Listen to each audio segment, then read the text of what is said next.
Hello, everyone, and welcome to the first podcast in the USA. We're going to this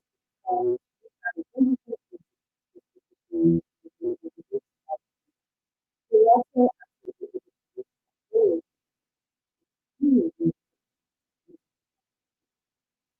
and because we did all that, we continue to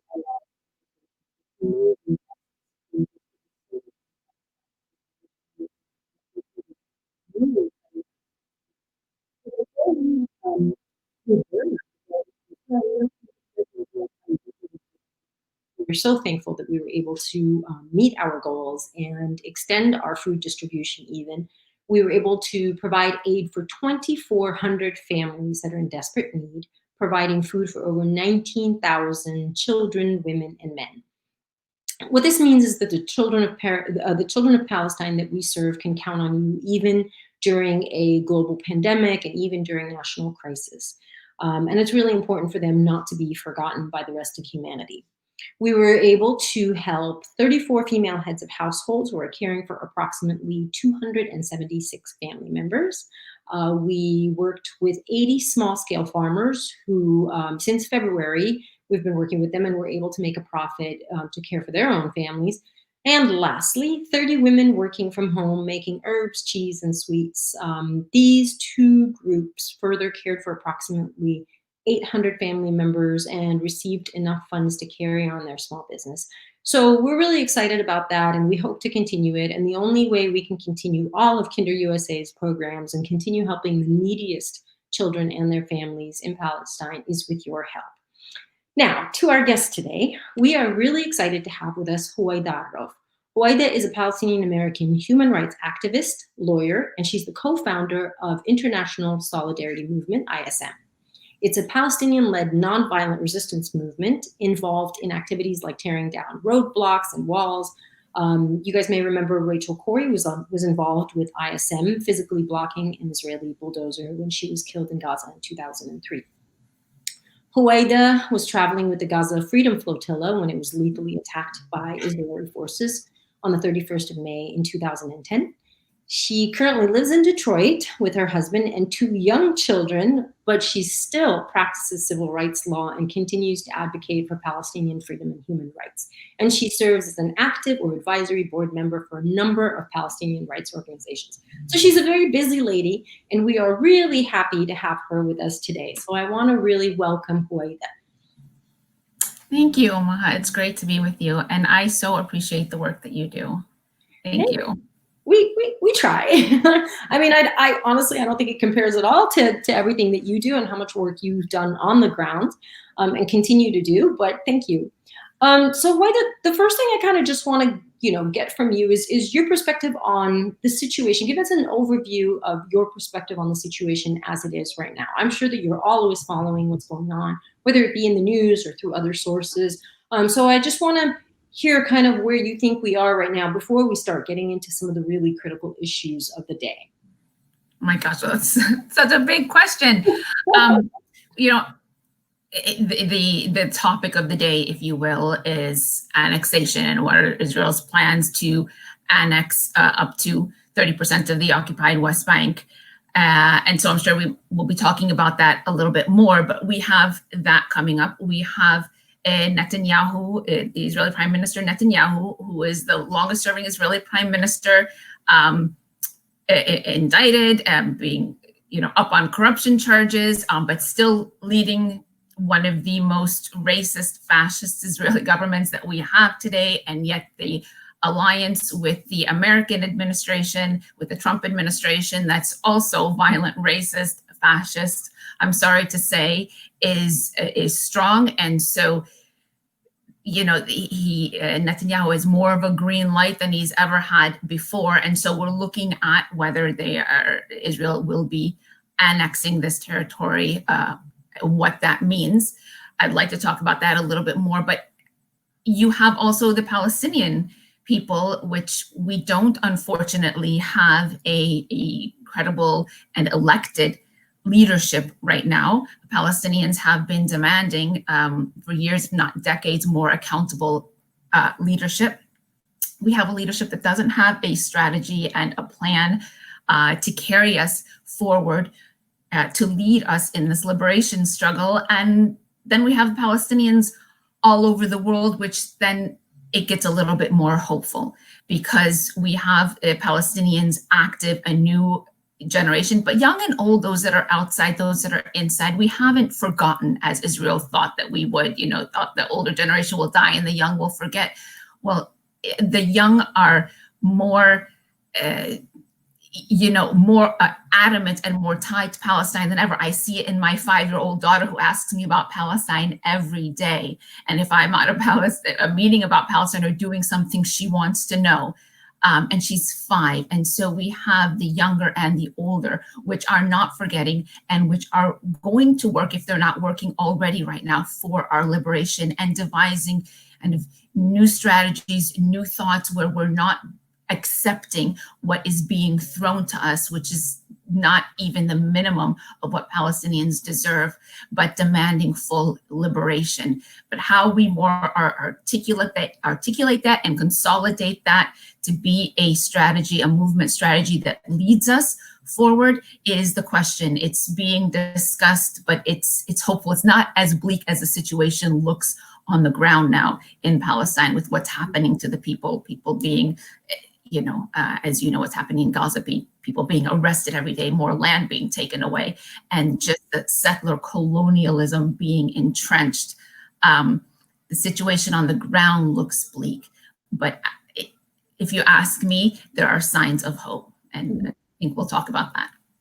That is actually really important. It is definitely something that we always try to talk about. It's very easy to kind of get overwhelmed with the complexity and just direness, if that's a word, of the situation. And I think it is really important that we find rays of hope that keep us motivated. And you were talking about the younger generations, and younger generations too have so many more new tools that the older generation didn't have. They may not have as much firsthand experience and so on, but they've got tools that they can use. I mean, and social media and everything, that they can just really make a difference in their own way. So that's definitely a really important point to talk about. Anyway, let's start by talking about the annexation, because, as you said, it is a big topic of the day, and I definitely feel like people want to have a better understanding of just a little bit of the technical side, the legal side, and you are obviously an attorney and can help us with that. And then we'll talk about the effects of it on human lives, because it's easy to get to just keep talking about the legal aspects of it and the technical aspects, and forget that we're talking about Palestinian lives being so completely, affected and almost destroyed quite often by this. Yes, well, thank you for bringing that up. So what we have is, we're talking about Israel annexing the Jordan Valley, which is up to 30% of the occupied West Bank. It constitutes about half of what is, what was demarcated as Area C in the Oslo Peace Accords. But there has already been annexation, de facto annexation on the ground. So while there wasn't what Israel's talking about now, de jure annexation, on the ground, practically, the land has been annexed. Israel has full control of it. In this territory, we have very fertile land that belongs to Palestinians. You have about 65,000 Palestinians that live in this territory, and approximately 11,000 illegal Israeli settlers, because Israel has, over the years, built illegal colonies on this occupied and colonized land. And up to 85% of this area is not even accessible to the Palestinians that live there. And Israel has confiscated the water resources from the people, and in some areas, to some communities, it sells it back to them at inflated rates, and to other communities, it refuses to even sell them water. So they have to go through extraordinary lengths to get water so that they can continue surviving on their land. Israel's plan has always been to get this area. So right now, it's de facto annexation. It is what they have done. Palestinians have no sovereignty whatsoever and are limited in where they can move. Israel has seized all economic opportunities and really forced the majority of the community there to work for the illegal settlers. And the illegal Israeli Jewish settlers that are there have started these economic enterprises. And because Palestinians are very limited in what they can do, what they can build, can they dig a hole for a water well, they have been forced, in order to survive, to work for these illegal economic settler enterprises. So we have this situation of de facto annexation on the ground. It is part of a larger Israeli plan of annexation that began really in 1948 and before. And I'm constantly reminded of, one of Israel's founders, the forefathers of the state of Israel, and its first prime minister, David Ben-Gurion, who said, our demand was not for a Jewish state in Palestine, but for Palestine as a Jewish state.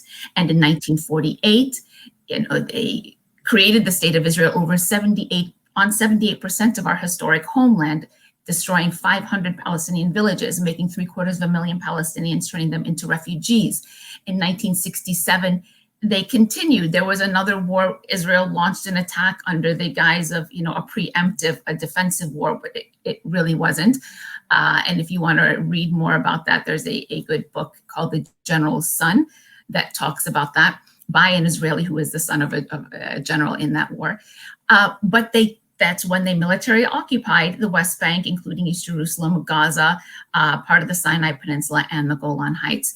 And immediately after, one of Israel's ministers put forth a plan called the Alon Plan, which, if we look at a map of the Alon Plan, and listeners, viewers can look this up and look at what's being talked about today, it's the same thing. It's annexing the Jordan Valley, making just small enclaves of where Palestinians can have autonomy, and taking the rest for Israel. The problem back then, and I think it has guided Israel's mentality and strategy, is how to get rid of the indigenous people on the land without sparking international massive condemnation and outrage. And so it has been a progressive, creeping annexation, driving people off the land, not in hordes necessarily, but making it impossible for them to continue to live.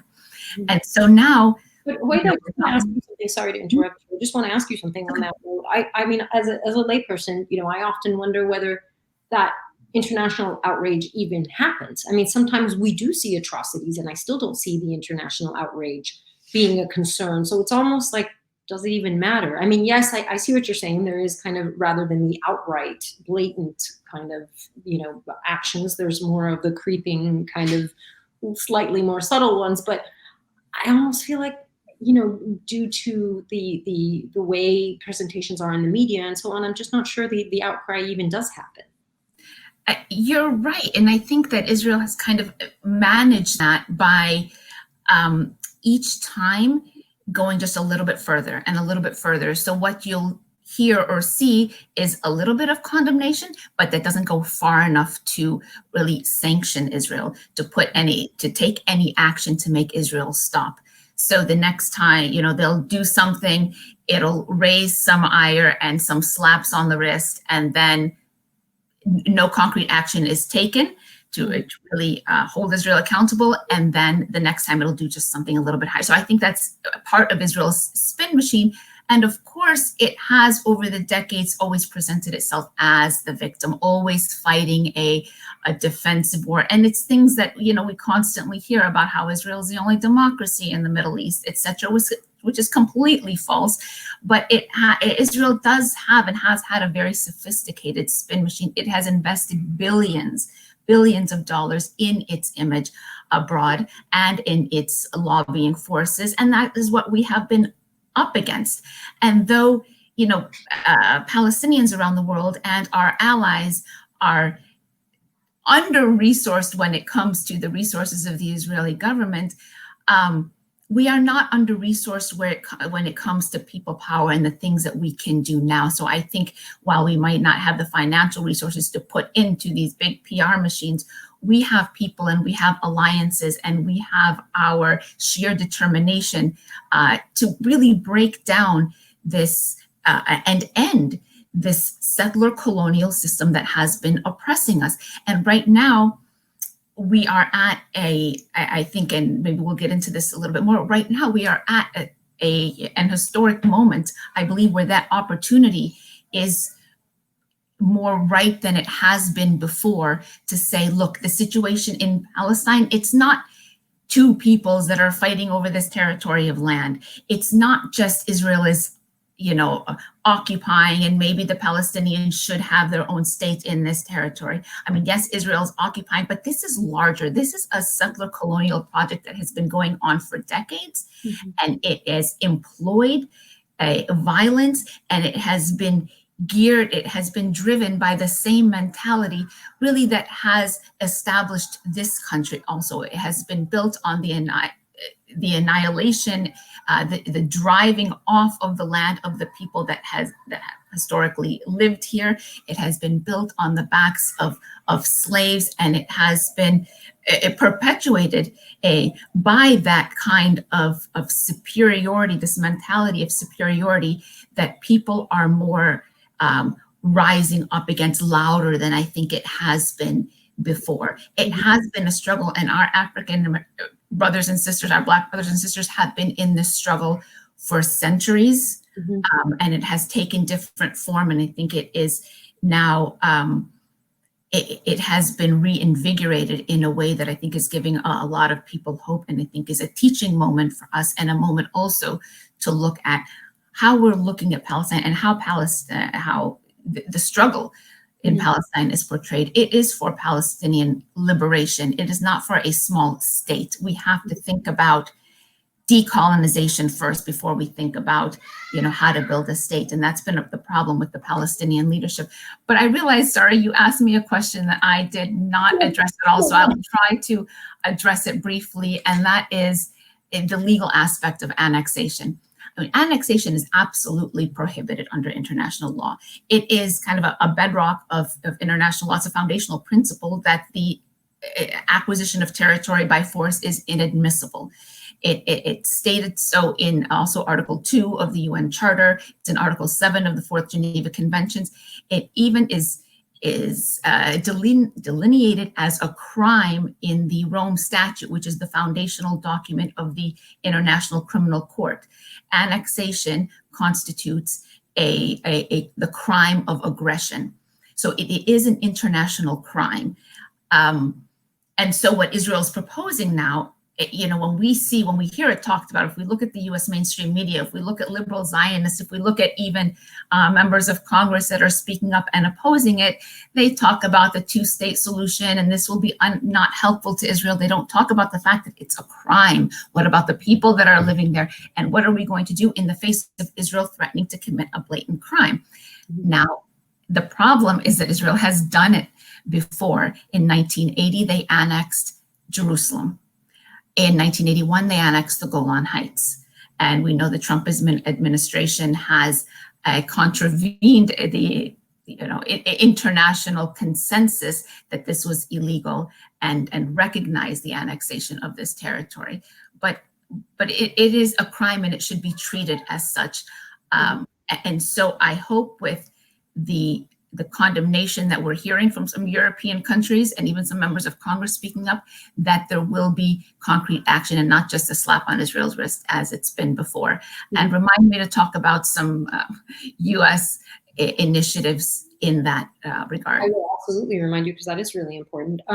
You brought up something that I wanted to get into, which is, first of all, the parallels as you lay them out is kind of mind-blowing between the situation in Palestine and the situation here in the US. And I think a lot of people don't think about that, and don't think about what that means. But it really is mind-blowing when you think about it. But this is, and when you and I talked previously, we talked about how this is a really opportune time. The Black Lives Matter movement, as you were just talking about, how African Americans have dealt with this issue for generations. This settler colonial mentality, as you were talking about. So you were saying that this kind of reckoning here within the US could be an important opportunity to address Palestinian rights. So I definitely want to talk about that. Yes, and thank you for that, because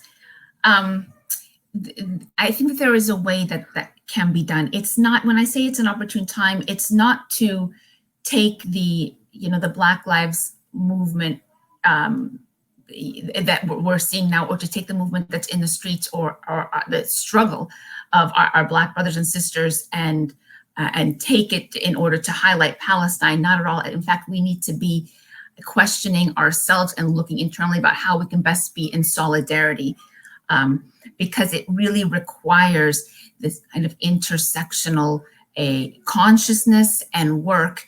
How can we be allies in your struggle here in the United States, and then also recognize that the struggle for Black liberation here has repercussions. It will reverberate around the world, because the kind of racism and militarism that is being employed here in the United States in order to oppress Black and Brown communities is not distinct from the mentality and the racism and militarism that we have been exporting also for decades, and that oppresses communities abroad. And one of those ways, obviously, is with Israel and the staunch support that this country has provided to Israel over the decades, politically, economically, $3.8 billion per year. And just a little side note, I mean, in this time where we are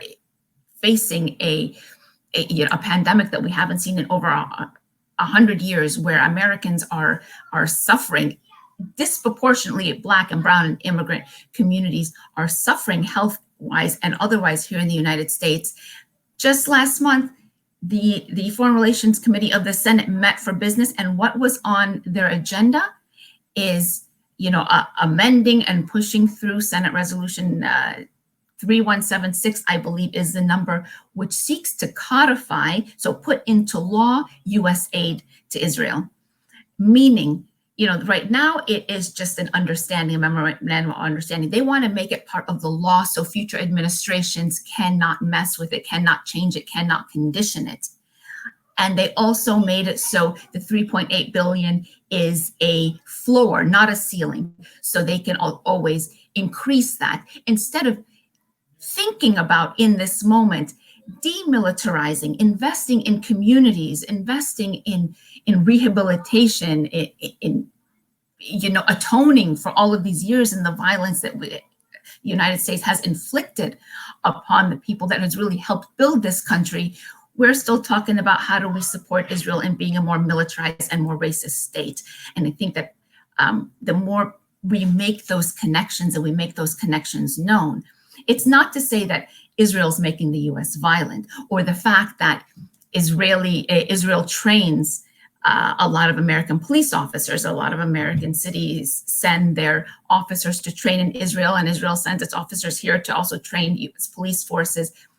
Israel is not teaching the U.S. police how to be violent. I mean, the violence here has been for a long time before Israel was created. Oh, yeah. But at a time where we should be moving towards, atoning, rectifying that, and again, decolonizing our minds, and talking about restitution and how we become anti-racist, we are forging our alliances with the foremost purveyor of human rights abuses today, and that is, the state of Israel. So just keeping that in mind when we're pushing for defunding the police, when we're talking about these things, part of that demand needs to be cutting aid to Israel. Stop training, stop sending our police forces to train with the Israeli police forces, because when you think about it, Israel, how it treats its Palestinian people is inhumane. Mm-hmm. They use against the Palestinian people, civilians, tactics that they would never use against their own population. They cannot use against their Jewish citizens, but they use against Palestinians. And it is shoot first, ask questions, if you even ask questions at all later, militarization, the demonstrations even of children, you open fire on. You can use live ammunition. And we've seen over and over the countless Palestinian deaths and no accountability. Right. So when our officers from the United States are continuing to train there, they are continuing to receive that kind of racist, dehumanizing mentality and trainings and tactics to use. So that is really disturbing. Right. I think also just what you're talking about, that requires a real kind of shift in mentality across the board. I mean, it's really interesting listening to you making these connections, and I'm getting a really tremendous amount of clarity on the parallels and the effect back and forth. Like you were saying, it's not that Israel is making America or the American police more violent or more racist or anything, but there is an exchange, a back and forth exchange of ideas, of behaviors, and so on. And to change that, you're talking about something from the ground up. I mean, really uprooting that philosophy and that attitude altogether, with a shift in how we approach these things. So I think that that's really fundamental. Exactly. And, even that is not new. I am reminded of the fact that historically, the Black liberation struggle, and I think most prominently of the Black Panther movement, I mean, they declared their solidarity with the Palestine liberation movement. One of the leaders of the Black Panther movement, Huey Newton, was one of the first to meet with Chairman Arafat at the time, back in the, I think, late 60s or early 70s.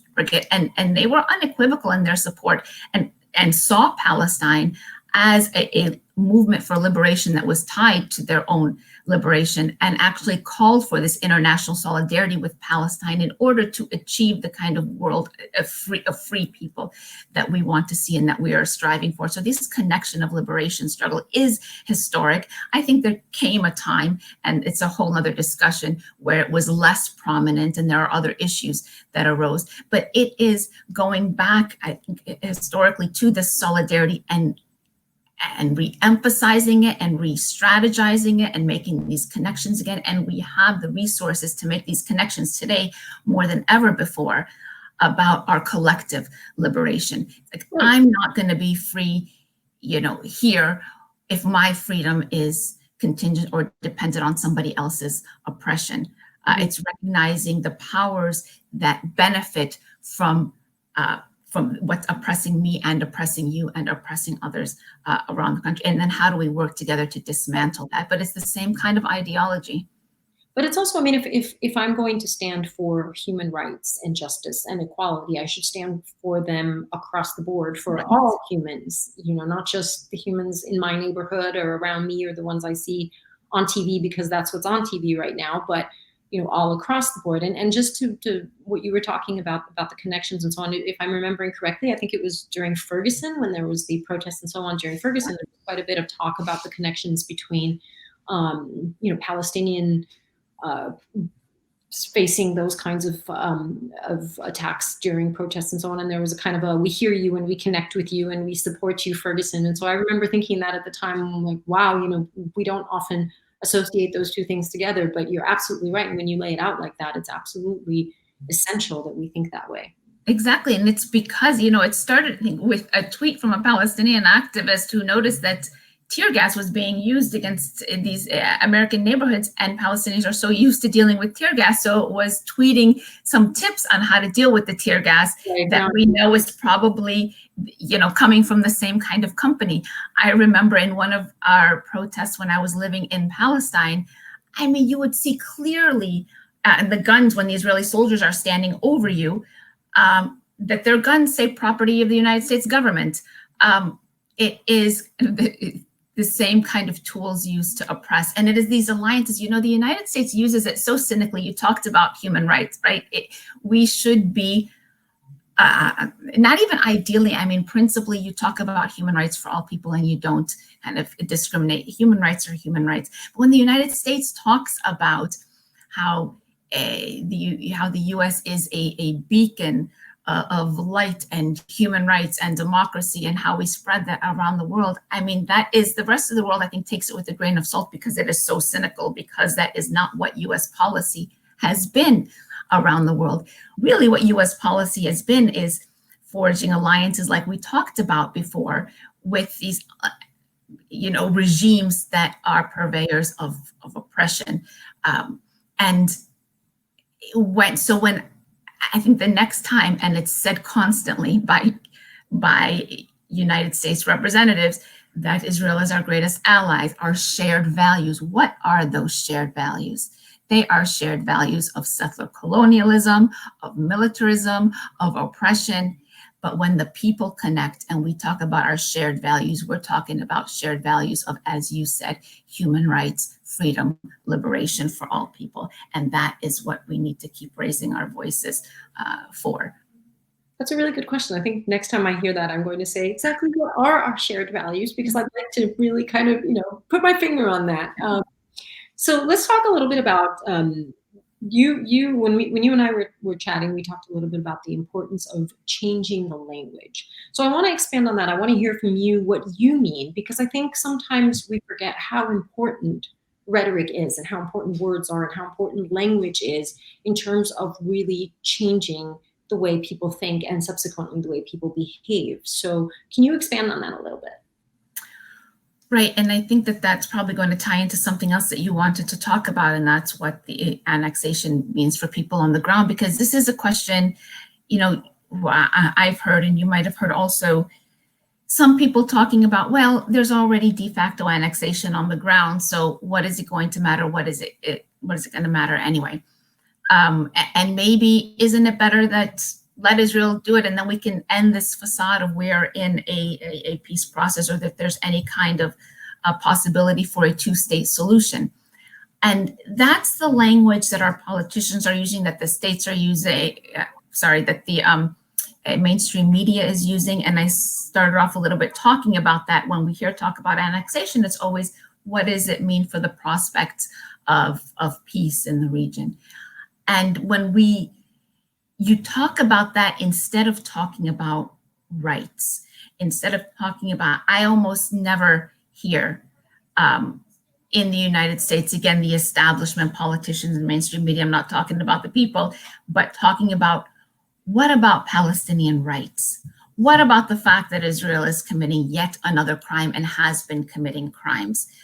And when we talk about Palestinian rights, that language, I think, got lost in, and the Palestinian leadership at the time, I think, was to blame for this, taking us into the Oslo Accords. I think because at the time they really didn't have another or better strategy, but when you realize that the Oslo Accords were so detrimental and put us into this process where you're focusing on some artificial statehood that doesn't exist, without talking about dismantling the system that, it's again, and I'm probably going to keep repeating this, a settler colonial system. From the beginning, the intention was to get as much land as possible with as little Palestinians on it as possible. The Zionists wanted this land. The problem was what to do with all the people on it.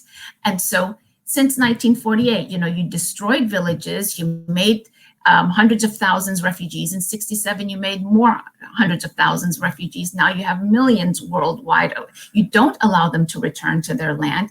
You put your own Jewish population on occupied land, on colonized land, and you continue this creeping, taking more resources and more land, and using, trying to, again, push the people off. This isn't just occupation. If I'm going to get a little legal here, under international law, occupation is actually legal. It is seen as a temporary state post an international armed conflict, until sovereignty can be returned to the rightful sovereign. Whoever prevails generally occupies a territory for a while until it can be turned over. So occupation under international law is legal. For Israel, it was never about just occupation, and they've never accepted that they've occupied this territory, and so have never applied the international laws relevant to occupation. This is why we see constant abuses of Palestinian rights.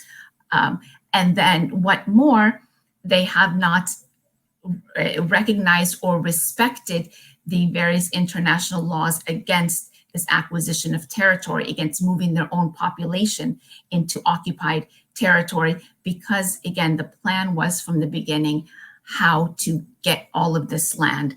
And so when we talk about it, I would recommend, I know people like to talk about peace and we want to see peace, but you can't see peace without justice, right? And that is the demand also in the street: no justice, no peace.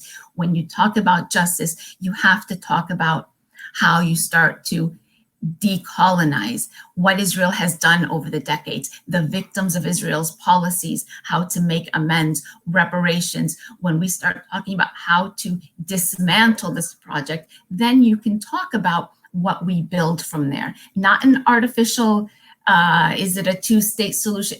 No, what needs to be at the center is dismantling the racist, oppressive system that put us in this situation, and then talk about human rights and equality for all people, not based on what your race or your religion is. And it's really disturbing, and I think we need to confront it whenever we hear it, that Israel, annexation, you hear it with liberal Zionists, it will threaten Israel as a Jewish democratic state.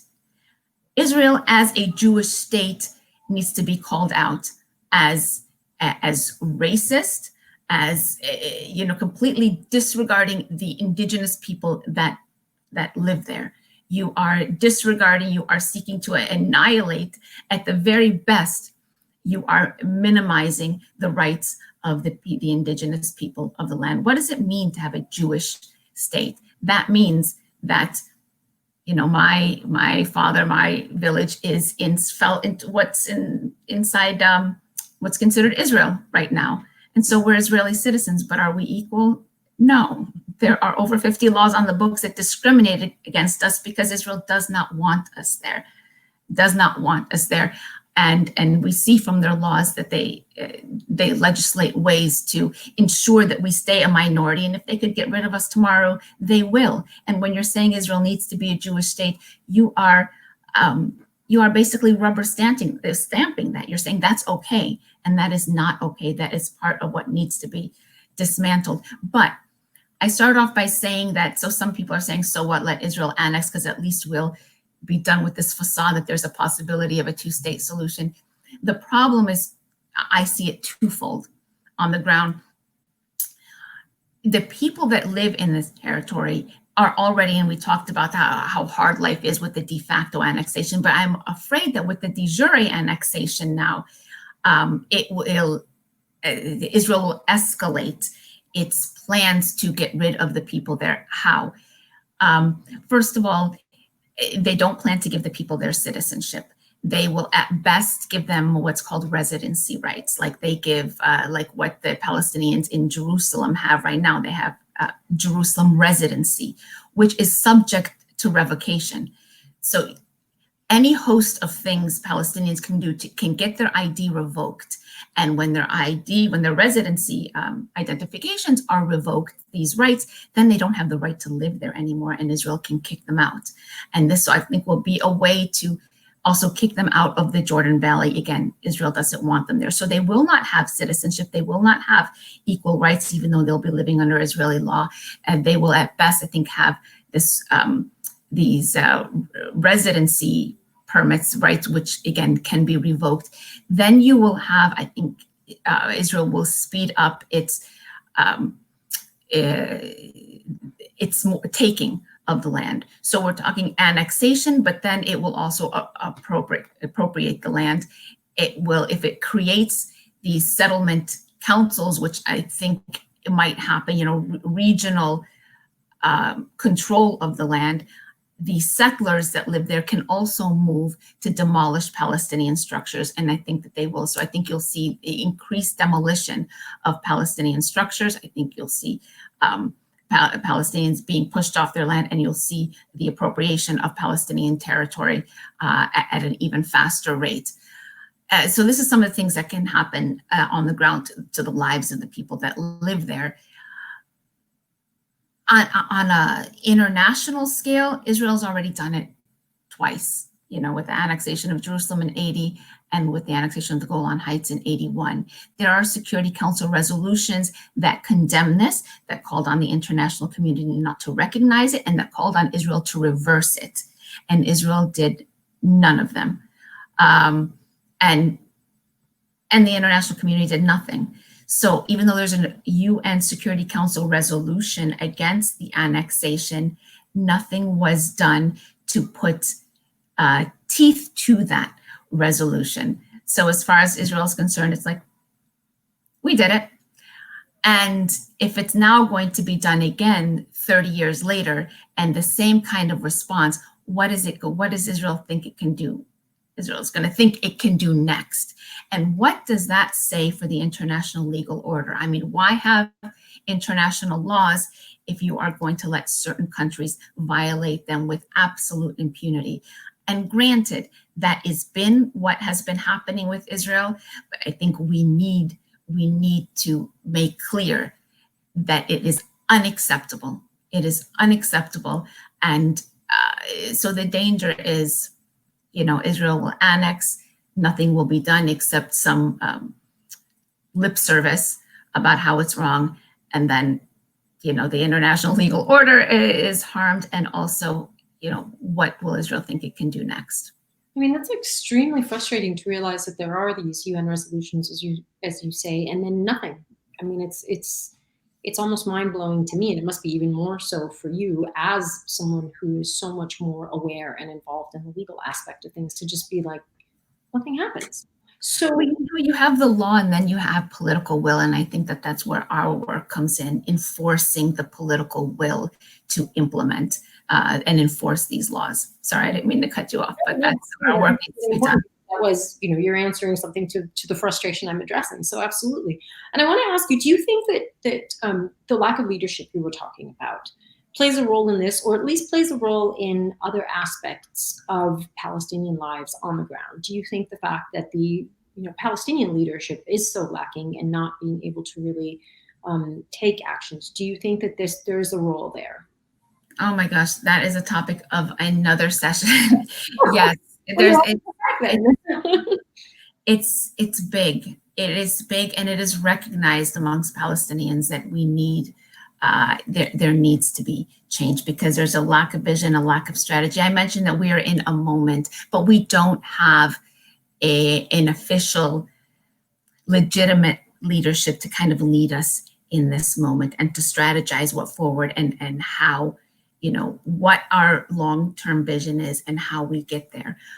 But not all is, to despair there, because we have people and we have kind of leadership being, or representation being asserted by the people that are affected, by communities, by refugee communities, by Palestinians in exile, in the diaspora, by Palestinians on the ground, civil society that have called for certain actions for the attainment of Palestinian rights. And I think that we look to Palestinian civil society more and more. It's sad, but no, our leadership, I think, has failed the Palestinian people. I think it would be wonderful if they would recognize that and step down, but in a sense, you're calling for them to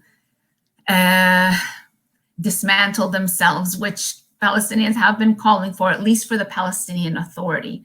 This authority that was born out of Oslo, that really just became a subcontractor for the occupier colonizer. And they really played that role. Mm-hmm. One of the most devastating things about the Palestinian Authority is that it has served to quell, sometimes with force, violent force, any kind of opposition, even nonviolent opposition to the Israel's violence.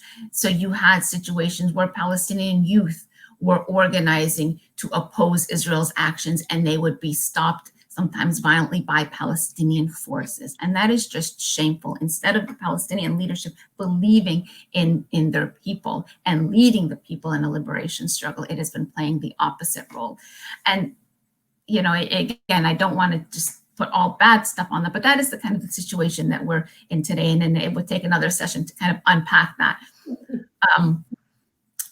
But that said, let me shift really quickly, because I know we're going to be running out of time soon, and I don't want to forget to mention some of the things that can be done today when we are in this moment. So We are at least, and I'm going to focus more on the United States since that's where we are, but there are certainly great movements and work being done outside the United States also, and knowing of what these other activists and organizations are doing is also kind of empowering, and we can work together in these ways.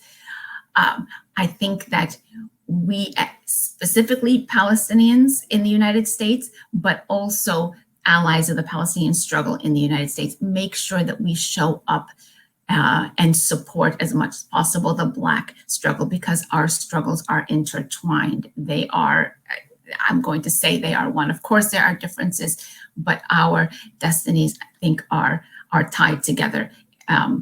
So how do we show up and demand liberation for Black people in the United States, and reparations, and demilitarizing, the police here, and how communities are policed and dealt with. But also, something I think a lot of people get cynical about is the political engagement. I, used to be, and I know more in Palestine and doing work on the ground. And when I used to talk about some of the things that we're doing, people used to say, oh, well, how do I, be on a boat going to Gaza to break the blockade on Gaza, or these other things? And I would say, it is not being on the boat that is the most powerful part of our action. The power of that action is what people are doing that are not on the boat. It is the tweets, the social media posts, the calling the politicians, the calling the media, because if that work isn't done, we are just going to be activists on the boat that are going to get blown out of the water by Israel, and nobody is going to know about it. Mm-hmm. But the political engagement, I think we have to kind of overcome some of our own cynicism. And historically here, the Palestinian American community, I believe in my own analysis, we have been so wrapped up in how to fundraise, how to organize to support our people back home, which is, of course, crucial. Mm-hmm. But not to, not instead of the political engagement, the investing our time and our money in supporting progressive political candidates and engaging those candidates, running ourselves for political office. Recently, we saw a historic defeat for one of the most staunch Israel allies in Congress, entrenched 30 plus years in Congress, and the biggest Israel supporter, Eliot Engel, massively defeated by, by Jamal Bowman. That can be repeated over and over again. There are, maybe you can't get out there, and we're at different points. People can do different things at different points of their life. So don't think, oh, I can't be on that boat, or I can't be in the street. That means I can't do anything. There are so many platforms right now, petitions that we get that we can sign. And sometimes we think, well, what are these petitions that, do? Just the other day, I signed a petition, and the next day it was national news about justice for Elijah McClain. 10 months ago, he was killed by police in Colorado, and you didn't really hear about it until, this moment that we're in, after George Floyd. So then people started raising the issue, made a petition that was signed by 3 million people. And then the powers that be had to pay attention. The media paid attention, and now they're investigating the death of Elijah McClain. And so don't think signing a petition is for naught. Let's do it. No, I think and there's a lot more things, but one more that I just want to mention because it is very, very, very timely. Gosh, there's so much more, but we expect that Monday, Alexandria Ocasio-Cortez, AOC, will be circulating a letter against Israeli annexation, calling it apartheid. Of course, it doesn't make the apartheid. Israel's been an apartheid state before that, but calling it out is important. And we need members of Congress to sign on to that. Not only is it calling out annexation, but it is calling on the US government to suspend aid to Israel if it goes through with this annexation. So it's conditioning the money that we get. It's not totally cutting it off, but it's, it's going further than most members of Congress have gone. So if people will pick up the phone and call their member of Congress and ask them, demand that they sign on to this, because Israel's committing an international crime. We should not be funding this. Our tax dollars should not be funding it. So everyone that's listening, please look out for that letter and get your members of Congress to sign on. Sorry, I cut you off. Go ahead. I didn't know about that, so it's really important. Don't ever be sorry for cutting me off. I'm sorry that I cut you off occasionally, but it's just only because I have so many questions and have so many kind of notes that I want to add to what you're saying, or or kind of comments on it. And I think that what you brought up has been so important. And I was going to ask you about this, which is, what can we do? Like you said, I mean, we do our best in Kinder as an organization. Obviously, we do help the neediest people in Gaza and in the refugee camps and in the West Bank. And it is very important that we help these people that are struggling tremendously. But it is also, as you said, in addition to doing what we can over here, which is really important. And I know you, I mean, I was going to talk about some of your experiences, but you've been on the flotilla. You've had 5 successful sea voyages to Gaza, and you're part of the Palestinian freedom riders, and you've done work at the refugee camps, and that's amazing work. And like you said, not everybody can do that. And I know that, for example, you yourself are probably doing a little bit less of that now that you're, a mom with 2 young ones at home. So it is really important to hear from you these different things that people can do right here. Social media, as we were talking earlier, is a huge tool, doesn't cost anything, and it can make a huge difference. The awareness, like you said, petitions. I mean, like you were saying, you were talking about Elijah. Up until a week ago, none of us had heard of this case, and now it is such a huge, there's movement on it. And so likewise, I think that it's a buildup, supporting this, and it creates more awareness about other, violations of people's basic human rights and so on. And and elections and progressive representatives. It's just, it is really important to hear these things that we can do, because it's easy to get overwhelmed. It's easy to feel helpless, and to feel like you have some sort of power to make a difference, even if it may be small now, it'll be bigger tomorrow, I think is really important. So please do tell us about everything we can possibly do. Well, no, you talked about it. That's great.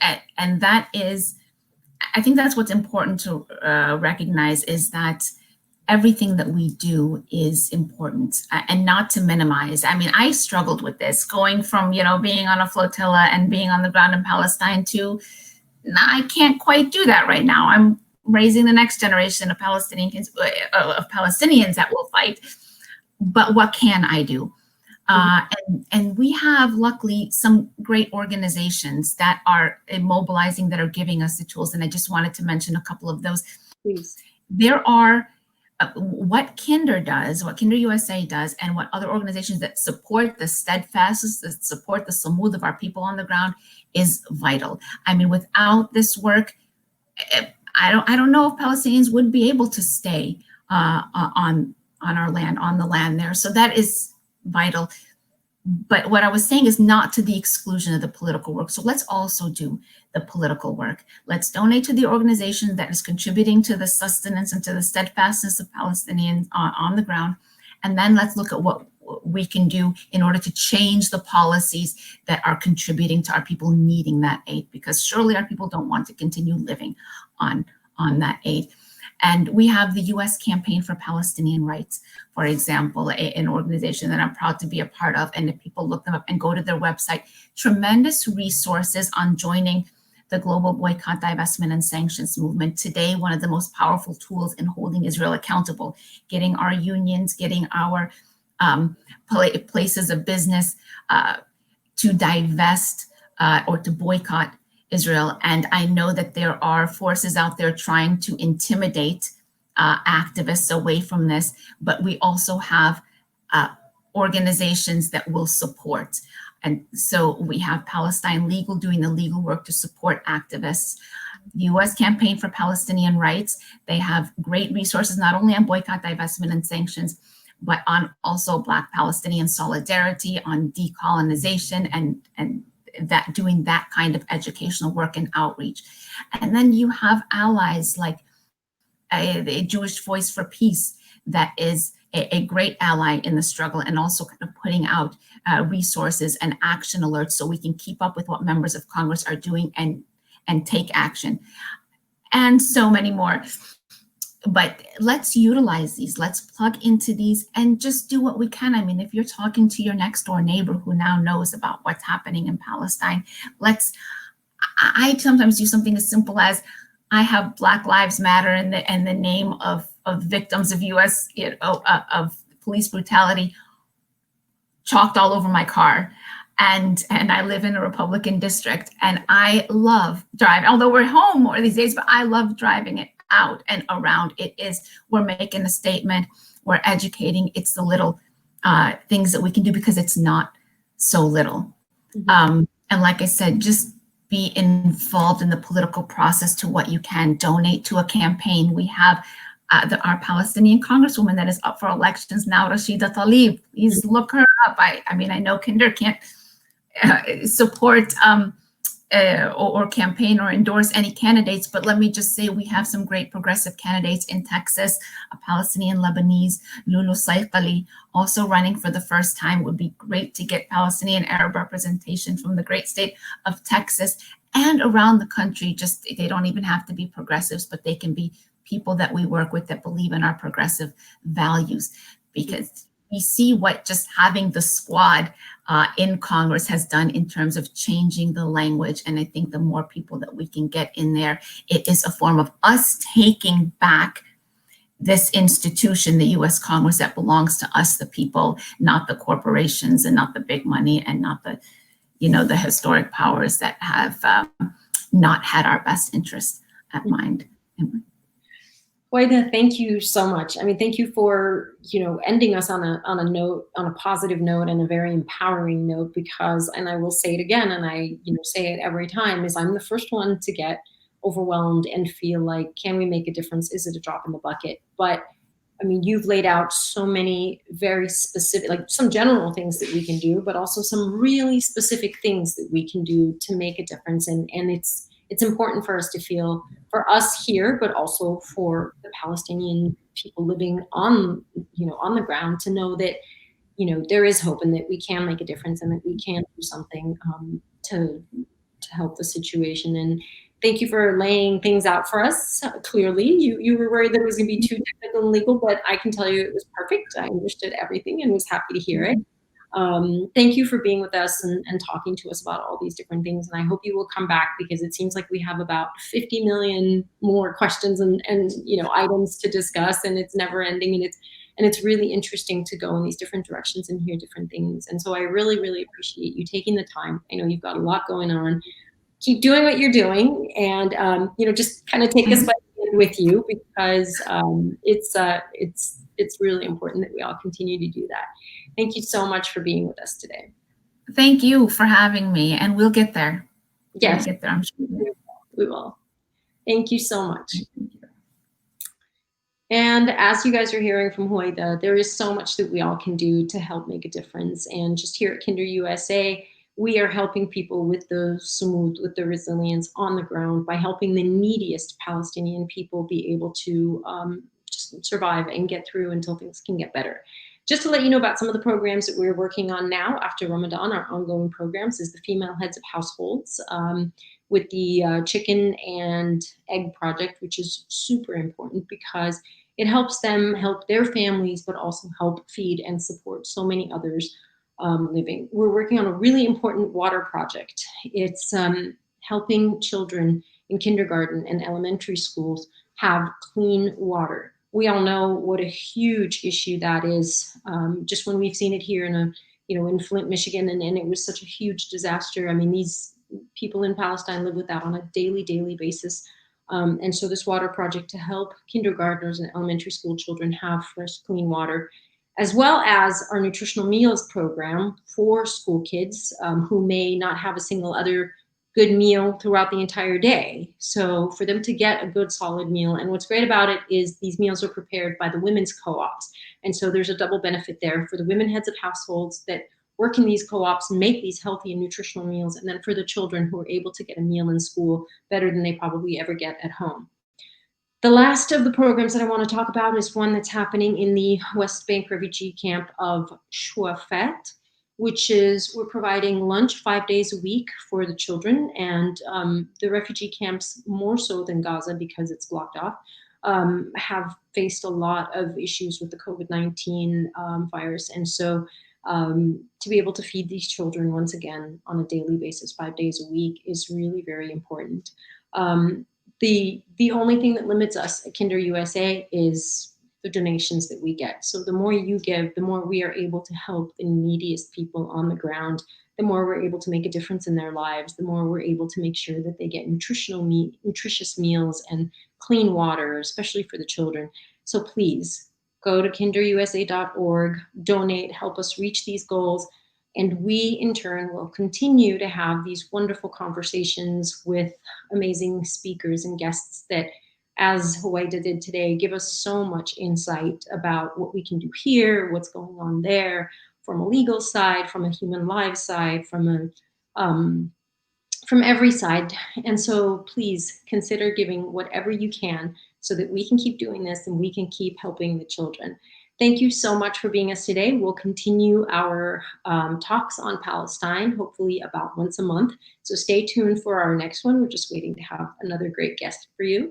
And thank you for joining us. And as always, you can engage with us on social media at our Facebook, Instagram, Twitter, using the hashtag KinderTalks. And this will live on our platform on Facebook. So you can go back and watch this conversation. You can also tell people who haven't seen it to watch it. And we'd love to hear from you. We'd love to see who else you'd love for us to have on. And if you have any questions that we can answer, if you have any suggestions, if you'd like us to share some of the links, some of the things that Huwaida talked about, we'd be happy to do that. But please engage with us and stay tuned for our next conversation. Thank you so much for joining us.